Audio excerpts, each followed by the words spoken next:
Ô irmão, tipo essa situação ó, do áudio como eu comentei contigo, barulho aqui no sistema de embreagem, eu acredito que o volante bimassa, né, tá quebrado, as molas também, tá com folga. Ó, botei uma ferramenta aqui no volante, na polia, e vou girar, dando um tranquinho pra frente e pra trás, pra gente observar o barulho, o tranco lá no volante, ó. A gente escuta aqui, ó, no volante do motor, ó, escuta aí.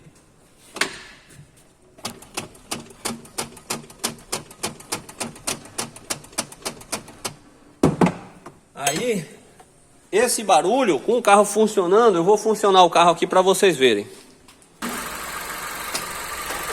Aí, irmão, o carro tá funcionando, certo? E aí ele fica dando esses barulhinhos no sistema de embreagem, ó.